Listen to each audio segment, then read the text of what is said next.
બાદ national highway number 48 પર state monitoring સેલની મોટી કાર્યવાહી।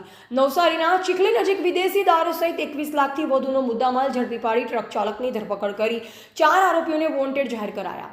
નવસારી જિલ્લામાં સ્ટેટ મોનિટરિંગ સેલે સપાટો બોલાવી લાખોની કિંમતના વિદેશી દારૂનો જથ્થો કબજે કરી આરોપીની ધરપકડ કરી છે।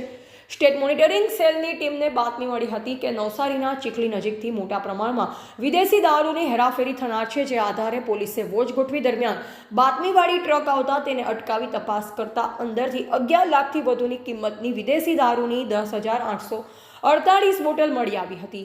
પોલીસે ટ્રક ચાલક દેવેન્દ્રસિંહ તોમરની ધરપકડ કરી, જ્યારે વિદેશી દારૂ મંગાવનાર અને ટ્રક માલિક સહિત કુલ 4 શખ્સોને વોન્ટેડ જાહેર કર્યા છે। આ મામલામાં પોલીસે કુલ 21 લાખથી વધુનો મુદ્દામાલ કબજે કરી કાયદેસરની કાર્યવાહી હાથ ધરી છે।